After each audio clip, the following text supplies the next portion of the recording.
Dear student, today I will explain you that what are the main precautions of value added method, or we can say that what are the main precautions of product method.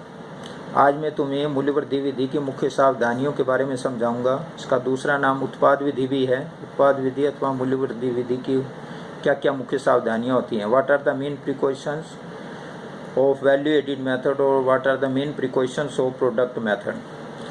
So let us start. Precaution number 1. The intermediate goods are not to be included in national income. जो मध्यवर्ती वस्तुएं होती हैं उनको कभी भी राष्ट्रीय आय में शामिल नहीं करते. Intermediate good को only the final goods are to be included. Since such goods are already included in the value of final goods, if they are included again, it will be lead to the double counting. अगर हम उनको दोबारा से add कर देते हैं तो दोहरी गणना हो जाएगी, जो कि गलत है. नेशनल इनकम में केवल हम फाइनल गुड्स को इंक्लूड करते हैं, इंटरमीडिएट गुड को कभी भी इंक्लूड नहीं करते. मध्यवर्ती वस्तुओं को कभी भी इंक्लूड नहीं किया जाता. Only the final goods are to be included in national income. So this is the first precaution to be kept in mind. Precaution number 2, sale and purchase of second hand goods is not included.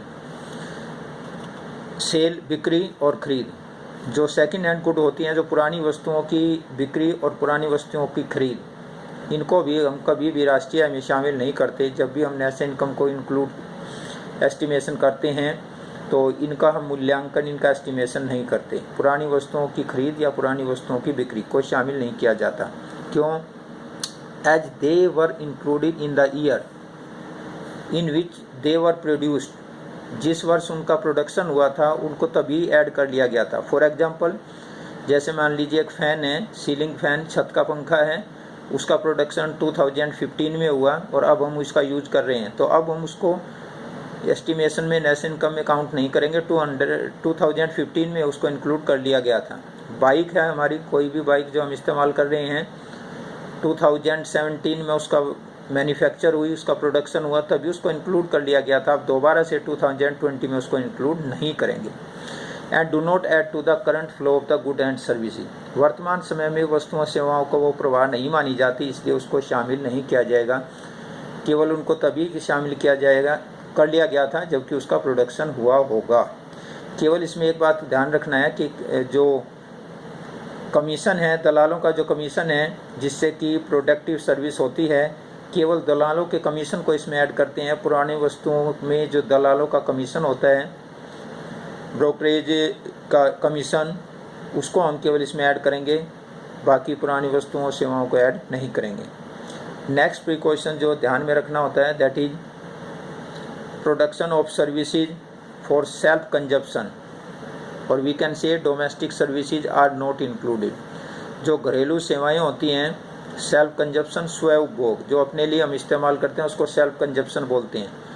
घरेलू सेवाएं या स्वयं उपभोग की जो वस्तुएं, जो सेवाएं होती हैं, उसको हम शामिल नहीं करते. नेशनल इनकम का जब एस्टिमेशन करेंगे उनको शामिल नहीं करेंगे. Domestic services like services of a house wife, जैसे कोई गृहिणी है जो घर में काम करती है, घर में रहती है, घर का काम धंधा देखती है, बाहर कहीं सर्विस नहीं करती, उसको हाउस वाइफ बोलते हैं. उसकी सेवाएँ हैं जैसे किचन, गार्डनिंग, इसी तरीके से रसोई में काम करने का कार्य है या बगीचे का कार्य, ये सारी चीज़ें are not included in the national income since it is difficult to measure their market value. क्यों नहीं करते? क्योंकि इसकी मार्केट वैल्यू को पता करना बहुत मुश्किल काम होता है.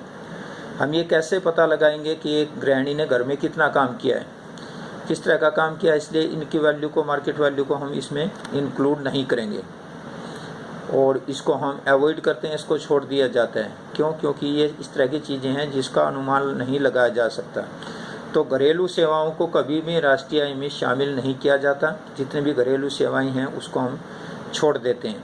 हालांकि इसमें एक बात ध्यान में रखना होता है, must be noted that the paid services, अगर हम पेमेंट कर रहे हैं उन सेवाओं का, जो घरेलू सेवाएँ हैं, लाइक सर्विसेज ऑफ मेड्स, जैसे हमने कोई नौकरानी रखी है, उसको हम पैसा दे रहे हैं महीने में, तो वो तो शामिल होगा जिसके लिए हम पे कर रहे हैं.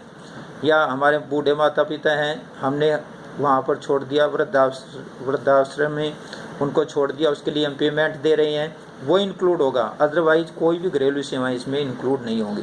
अगर हम पे कर रहे हैं उस सर्विस के बदले, जैसे ड्राइवर है, घर का कोई ड्राइवर रख लिया हमने, महीने में उसकी सैलरी दे रहे हैं, प्राइवेट ट्यूटर है जो ट्यूशन पढ़ाता है उसको सैलरी दे रहे हैं, तो ये सारी चीज़ें तो शामिल होंगी, अदरवाइज ये नहीं होंगी। नेक्स्ट जो प्रिकॉशन है that is production of goods and self consumption will be included. Production of goods, वस्तुओं का जो प्रोडक्शन है, उत्पादन, फॉर सेल्फ कंजप्शन, स्वयं उपभोग के लिए, अपने इस्तेमाल के लिए, सेल्फ कंजप्शन स्वयं उपभोग, जो अपने लिए इस्तेमाल की जाती हैं चीज़ें उसको स्वयं उपभोग बोलते हैं, विल बी इंक्लूडेड, वो शामिल होगा। अपने लिए इस्तेमाल की गई जो वस्तुएं हैं उनका जो प्रोडक्शन है वो शामिल किया जाएगा, जो हमने अपने लिए इस्तेमाल किए हैं। जैसे ऐसा समझ लो, मान लीजिए किसान है, खेत में 100 क्विंटल अनाज होता है, 80 क्विंटल मार्केट में बेच दिया, जो 20 क्विंटल रखा उसने अपने लिए, that is consumption force, that is self consumption purpose, अपने उपभोग के लिए 20 क्विंटल रखा, तो जो 20 क्विंटल रखा है वो भी इंक्लूड करेंगे in national income as they contribute to the current output, वर्तमान उत्पादन का एक भाग है वो, इसलिए उसको शामिल किया जाएगा। Their value to be estimated और imported as they are not sold in the market, भले उसको मार्केट में नहीं बेचा गया लेकिन उसके अनुमानित मूल्य को हम शामिल करेंगे, उसको एस्टिमेट करेंगे, उसका अनुमान लगाएंगे। Next number 5, imported value of owner occupied houses should be included. Owner occupied house, जो मकान का मालिक है, जो खुद उसमें रह रहा है अपने मकान में, उसका आरोपित किराया इम्पुटेड वैल्यू को बोलते हैं आरोपित किराया, उसको शामिल करेंगे। ये क्या होता है, मान लीजिए सपोज कोई मकान मालिक है, उसके 5 कमरे हैं, 3 कमरे किराए पे दे रखे हैं, 2 में वो उसका परिवार रह रहा है, अच्छी तरह समझ लें इसको। 5 कमरे हैं, 3 किराए पे दे रखे हैं, 2 में खुद रह रहा है, उसका परिवार रह रहा है। जो 3 कमरे किराए पे दे रखे हैं वो पर रूम के हिसाब से 5000 उनका रेंट है, तो इसका मतलब है कि 15,000 रुपये वो किराए के आते हैं उसके पास। जो अपने आप रह रहा है वो तो 5000 पर रूम के हिसाब से 10,000 जो किराया है वो भी नेशनल इनकम में इंक्लूड होगा। 15,000 वो 10 ये 25,000। उसके पास जो 5 कमरे हैं, 5 की वैल्यू लगेगी, 3 किराए पे दे रखे हैं, 2 में खुद रह रहा है, 2 को भी इंक्लूड करेंगे, तो इस तरीके से 10,000 उनकी इम्पोर्टेड वैल्यू होगी, उसको बोला जाएगा imported rent.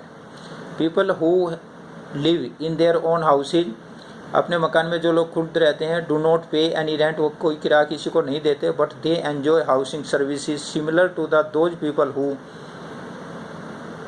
Stay in rental housing, जो किराए के मकान में रहते हैं उसी तरीके का आनंद वो उठा रहे होते हैं, इसलिए उनको भी पे करना होगा। Therefore value of such housing services